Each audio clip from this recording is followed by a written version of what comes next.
Hello friends, स्वागत है आपका एक बार फिर से मेरे यूट्यूब चैनल पे। तो मैं लेके आया हूँ प्रीवियस ईयर क्वेश्चंस चैप्टर 1 के क्लास 12th के लिए। चैप्टर 1 है बच्चों आपका इलेक्ट्रिक चार्जेस एंड फील्ड। तो वहीं से मैंने क्वेश्चंस पिक किए हैं, न्यूमेरिकल्स बेसिकली, जो पिछले 10 सालों में आए हैं। तो ये क्वेश्चन आपके सामने है जो 2019 में आया हुआ है। क्वेश्चन की स्टेटमेंट में पढ़ देता हूँ, उसके बाद इसको सॉल्व करेंगे। तो क्वेश्चन कुछ इस तरह से है बच्चों, इन्होंने कहा है कि two large parallel thin metallic plates, means हमें क्या दी है, दो large parallel thin metallic plates दी हैं कि एक प्लेट ये है और एक प्लेट बच्चों ये है। तो we have given two plates which are very large and parallel to each other. अब इसको आप रोड मत समझो, इसको 3D में समझना है। एक प्लेट ऐसे है और एक प्लेट ऐसे है, इस तरह से दो प्लेट्स दी हैं बेटा, ठीक है। तो the plates have surface charge density of opposite sign and of magnitude this. अब इनकी जो सरफेस चार्ज डेंसिटी है, सरफेस चार्ज डेंसिटी आपको पता है किससे रिप्रेजेंट करते हैं, उसको सिग्मा से, और किसके इक्वल होती है, चार्ज पर यूनिट एरिया। तो इनकी जो सरफेस चार्ज डेंसिटीज हैं वो सेम है लेकिन अपोजिट साइन की है। मतलब इसकी जो सरफेस चार्ज डेंसिटी है वो प्लस सिग्मा है और इसकी जो सरफेस चार्ज डेंसिटी है वो माइनस सिग्मा है। मतलब एक पे पॉजिटिव चार्ज है प्लेट पे और एक प्लेट पे नेगेटिव चार्ज है, ठीक है। क्लियर है। सरफेस चार्ज डेंसिटीज की वैल्यू दोनों की सेम है, बस साइन अपोजिट है, एक पे पॉजिटिव और एक पे नेगेटिव। अब इन्होंने क्वेश्चन पूछा है कि calculate the electric field intensity in the outer regions of the plate. Electric field intensity number 1 हमें फाइंड आउट करनी है in the outer region. Outer region कौन सी भाई? अब इन प्लेट्स ने इस पूरी रीजन को 3 पार्ट्स में डिवाइड कर दिया है। This is region 1, this is region 2, this is region 3। तो नंबर 1 तो हमें इलेक्ट्रिक फील्ड इंटेंसिटी निकालनी है आउटर रीजन में। आउटर रीजन का मतलब है रीजन 1 और रीजन 3 में बतानी है इलेक्ट्रिक फील्ड कितनी होगी। सेकेंडली इन्होंने कहा है in the interior region. Interior region मतलब बीच में, सेकेंड रीजन में बताओ इलेक्ट्रिक फील्ड इंटेंसिटी कितनी है, ठीक है। तो करते हैं इसको। तो सिंपल है बच्चों, आपने एक फॉर्मूला पढ़ा होगा कि एक infinitely plane sheet of charge की वजह से जो इलेक्ट्रिक फील्ड इंटेंसिटी होती है कि infinite plane sheet of charge की वजह से उसका फॉर्मूला क्या होता है, सिग्मा बाय 2 एप्सिलॉन नॉट। तो ये फॉर्मूला यहाँ सिंपली यूज होने वाला है। इसके लिए पहले आपको यहाँ पे अगर मैं आउटर रीजन की बात करता हूँ तो हमें यहाँ डायरेक्शन देखनी ज़रूरी है। अब आपको पता है इलेक्ट्रिक फील्ड इंटेंसिटी या कह लो इलेक्ट्रिक फील्ड की जो डायरेक्शन है पॉजिटिव चार्ज से बाहर की तरफ होती है और नेगेटिव चार्ज में उसकी नेगेटिव चार्ज की तरफ होती है। मतलब पॉजिटिव चार्ज से तो इलेक्ट्रिक फील्ड आउटसाइड जाती है और नेगेटिव चार्ज में इलेक्ट्रिक फील्ड इनसाइड आती है, ठीक है। तो यहाँ पे देखेंगे इसको ध्यान से। तो ये पॉजिटिव चार्ज है भाई इस शीट पे, तो इसकी वजह से जो इलेक्ट्रिक फील्ड होगी रीजन 1 में वो आउटसाइड जाएगी, E1, ठीक है ना, पॉजिटिव से आउटसाइड। जो ये नेगेटिव शीट है इसकी वजह से जो इलेक्ट्रिक फील्ड होगी रीजन 1 में वो नेगेटिव शीट की तरफ होगी, E2। तो हम देख सकते हैं बच्चों के रीजन 1 में जो इलेक्ट्रिक फील्ड इंटेंसिटीज हैं इन दो शीट्स की वजह से they are in opposite direction, एक बाहर जा रही और एक अंदर आ रही है। इसी तरह से बच्चों हम चेक कर सकते हैं थर्ड रीजन में। थर्ड रीजन को अगर हम बच्चा पार्टी ध्यान से देखें तो थर्ड रीजन में पॉजिटिव शीट की वजह से इलेक्ट्रिक फील्ड इंटेंसिटी जाएगी बाहर की तरफ विच इज E1 और नेगेटिव शीट की वजह से इलेक्ट्रिक फील्ड इंटेंसिटी आएगी इसी की तरफ अंदर की तरफ, दैट इज E2। तो हम देख सकते हैं कि आउटर रीजन में, कि अगर मैं बात करता हूँ फर्स्ट न्यूमेरिकल की जिसमें हमें आउटर रीजन में निकालनी है इलेक्ट्रिक फील्ड, तो आउटर रीजन में इलेक्ट्रिक फील्ड इंटेंसिटीज एक दूसरे के अपोजिट है। अब अगर मैं वैल्यूज निकाल लूँ इलेक्ट्रिक फील्ड इंटेंसिटीज की तो कितनी बनती है, देखो E1 मेरे पास कितना आता है, अगर मैं फाइंड आउट करूँ सिग्मा 1 बाय 2 एप्सिलॉन नॉट, इतना ही आएगा। सिग्मा 1 बाई 2 एप्सिलॉन नॉट में करता हूँ तो ये मुझे मिलेगा सिंपली। अब देखो क्योंकि हमें क्या कहा गया है कि दोनों का मैग्नीट्यूड सेम है, तो मैग्नीट्यूड में अगर मैं बात करूँ तो सिग्मा 1 का मैग्नीट्यूड कितना है बेटा, सिग्मा, तो सिग्मा बाय 2 एप्सिलॉन नॉट, ये बन गई E1। सिमिलरली मैं निकाल सकता हूँ E2 इलेक्ट्रिक फील्ड इस रीजन में, वो कितनी आने वाली है मेरी, सिग्मा 2 बाय 2 एप्सिलॉन नॉट। अब इसका मैग्नीट्यूड भी सेम है, बस डायरेक्शन ही अपोजिट है ना, मैग्नीट्यूड तो सेम है, साइन अपोजिट है, तो अगर मैं मैग्नीट्यूड की बात करता हूँ सिंपली तो ये बनता है सिग्मा बाय 2 एप्सिलॉन। तो इन दोनों इलेक्ट्रिक फील्ड्स का जो मैग्नीट्यूड है, जो वैल्यू है, वो सेम है, लेकिन भैया डायरेक्शन तो अपोजिट है क्योंकि चार्ज अलग अलग है। तो इसलिए जो नेट इलेक्ट्रिक फील्ड होगी आउटर रीजन में वो कितनी होगी, E1 माइनस E2, अपोजिट है ना, तो कैंसिल करेंगे एक दूसरे को। That means sigma bye 2 epsilon not minus sigma bye 2 epsilon, तो एंड इट विल बिकम 0। तो दैट मीन्स आउटर रीजन में तो भाई इलेक्ट्रिक फील्ड कितनी आने वाली है आपकी, 0 आने वाली है। ठीक है, आउटर रीजन में इलेक्ट्रिक फील्ड कितनी आएगी बच्चों, 0। अब निकालते हैं इनर रीजन में कि इनर रीजन में इलेक्ट्रिक फील्ड कितनी होगी। तो चलिए अब बात करते हैं इनर रीजन की, सेकेंड पार्ट इस न्यूमेरिकल का। तो अगर मैं इस न्यूमेरिकल के सेकेंड पार्ट की बात करता हूँ जिसमें हम निकाल रहे हैं इलेक्ट्रिक फील्ड इनर रीजन में, तो बच्चों इनर रीजन की अगर बात की जाती है, इनर रीजन है हमारी ये वाली। अब इस रीजन को अगर मैं ध्यान से देखूं, इनर रीजन में इस पॉजिटिव शीट की वजह से तो इलेक्ट्रिक फील्ड बाहर जाएगी, आउटसाइड E1, नेगेटिव शीट की वजह से नेगेटिव की तरफ ही जाएगी E2। तो भाई यहाँ तो क्या हुआ, यहाँ पे दोनों इलेक्ट्रिक फील्ड्स की डायरेक्शन सेम हो गई, एक ही डायरेक्शन में जा रही है, सेम है।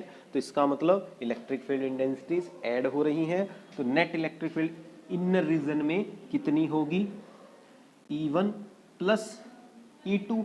तो वैल्यूज रख देंगे तो ये बनेगा सिग्मा अपॉन 2 एप्सिलॉन, क्योंकि सिग्मा 1 तो सिग्मा के इक्वल है, प्लस ये भी वही आएगा सिग्मा बाय 2 एप्सिलॉन। समझ गए, क्योंकि सिग्मा 1 का मैग्नीट्यूड भी सिग्मा है, सिग्मा 2 का मैग्नीट्यूड भी सिग्मा है, तो मैंने सिंपली डायरेक्ट सिग्मा लिख दिया। सॉल्व करके बनेगा sigma by epsilon note. Values रखो, सिग्मा की वैल्यू है बच्चों 20 इंटू 10 की power minus 12 upon epsilon note. Epsilon note की वैल्यू होती है 8.85 इंटू 10 की पावर माइनस 12। सॉल्व कर लो इसको, सॉल्व करोगे तो आपके पास आंसर आ जाएगा 10 की पावर माइनस 12 से 10 की पावर माइनस 12 कैंसल, और कट कटा के कैलकुलेशन करके आंसर आएगा 2.26 अप्रोक्सीमेटली। तो अप्रोक्सीमेटली आपका आंसर आ जाएगा बच्चों 2.26 न्यूटन पर कूलम। न्यूटन पर कूलम आपको पता है it is the unit of electric field intensity. तो ये था पहला न्यूमेरिकल। अब चलते हैं नेक्स्ट न्यूमेरिकल की तरफ। सो सेकेंड न्यूमेरिकल की स्टेटमेंट आपके सामने है, जो कुछ इस तरह से है। इन्होंने कहा है कि there are 2 identical point charges Q which are kept at a distance of 2 metre in air. मतलब आपको बेटा 2 चार्ज दिए हैं, एक ये चार्ज दिया है जो पॉइंट ए पे रखा है क्यू, एक चार्ज ये दिया है जो पॉइंट बी पे रखा है, ये भी क्यू है। दोनों आइडेंटिकल हैं, पॉजिटिव चार्ज है, और इनके बीच की जो डिस्टेंस है बच्चों वो हमें कितनी दी है, 2 मीटर। कितनी है इनके बीच की डिस्टेंस, 2 मीटर। और आपको कहा गया है कि a third point charge Q of unknown magnitude, मतलब एक और चार्ज लिया हमने कैपिटल क्यू जिसका हमें मैग्नीट्यूड नहीं पता, जिसकी हमें साइन नहीं पता, उसको हमने रख दिया on the line joining the charges. In charges को जोड़ने वाली जो ये लाइन है ना ए बी, इसमें कहीं पॉइंट सी पे मैंने एक और चार्ज रख दिया क्यू। अभी मुझे नहीं पता इस चार्ज का मैग्नीट्यूड कितना है, और ना ही मुझे ये पता है कि इस चार्ज का साइन क्या लेना है, प्लस या माइनस। उसके बाद क्वेश्चन क्या कहता है, on the line joining the charge such that the system remains in equilibrium, find the position and nature of the charge. क्या कि हमने इसको इस तरह से रखा है कि ये पूरा सिस्टम किस में है भाई, इक्विलिब्रियम में है। किस में है ये सिस्टम हमारा, इक्विलिब्रियम में। तो सिस्टम इक्विलिब्रियम में रहने का मतलब क्या है, पहले तो आपको ये पता होना चाहिए। सिस्टम को हम कब बोलते हैं कि वो इक्विलिब्रियम में है, अगर हर पॉइंट पे नेट फोर्स 0 हो, है ना। अगर हर पॉइंट पे बच्चों नेट फोर्स क्या आए, 0 आए, तो हम बोलते हैं सिस्टम किस में है, इक्विलिब्रियम में है। तो क्योंकि कहा गया है कि सिस्टम इक्विलिब्रियम में है तो निकाल लेते हैं भाई। सबसे पहले तो हम ये डिस्कस करते हैं कि अगर सिस्टम हमारा इक्विलिब्रियम में है तो उस टाइम पे ये चार्ज क्या हो, मेरा पॉजिटिव होना चाहिए या नेगेटिव होना चाहिए। तो ये आपको समझाता हूँ। देखो हम कह रहे हैं ना कि सिस्टम इक्विलिब्रियम है, तो इसका मतलब पॉइंट ए पे जो नेट फोर्स है वो भी 0 होनी चाहिए, पॉइंट सी पे जो नेट फोर्स लग रही है वो भी 0 होनी चाहिए, पॉइंट बी पे जो नेट फोर्स लग रही है वो भी 0 होनी चाहिए। अब सपोज मैं मान लेता हूं, सपोज अगर मैं मान लूं कि क्यू हमारा पॉजिटिव है, क्यू हमारा क्या है, पॉजिटिव। अगर क्यू चार्ज पॉजिटिव है तो क्या उससे पॉइंट ए पे इक्विलिब्रियम हो सकता है, ये सोच के देखो। अगर ये चार्ज हमारा सपोज पॉजिटिव होता तो क्या इससे पॉइंट ए इक्विलिब्रियम में हो सकता था, नहीं हो सकता था। क्यों, क्योंकि देखो इस पे नेट फोर्स जीरो हो ही नहीं सकती थी, ये प्लस क्यू चार्ज भी इसको रिपेल करता, ये वाला प्लस क्यू चार्ज भी इसको रिपेल करता, तो इस पे तो नेट फोर्स जीरो हुई ही नहीं, सारी फोर्स इधर लगी भाई, इसको तो फेंक के मारेंगे दूसरी तरफ, है ना बच्चों। तो इसका मतलब पॉजिटिव चार्ज तो पॉसिबल नहीं है। अब देखते हैं कि अगर हमारे प्लस क्यू चार्ज यहाँ पे क्यू की बजाय इस पे प्लस की बजाय नेगेटिव चार्ज होता तो क्या उस टाइम पे हमारा सिस्टम इक्विलिब्रियम में हो सकता था। अगर इस पे नेगेटिव चार्ज होता तो ये इक्विलिब्रियम में हो सकता था। कैसे, देखो ये नेगेटिव है, पॉजिटिव को अपनी तरफ खींचेगा, है ना, तो मतलब इस पे जो फोर्स लगेगी FAC, उसकी डायरेक्शन इस तरफ होगी। FAC यहाँ पे किसको रिप्रेजेंट कर रहा है बच्चों, force on charge A due to charge C, मतलब force on point A due to point C कहाँ लगेगी, नेगेटिव पॉजिटिव को अट्रैक्ट करेगा, और इस पॉजिटिव चार्ज की वजह से जो फोर्स लगेगी पॉइंट बी पे जो रखा है वो इस तरफ होगी।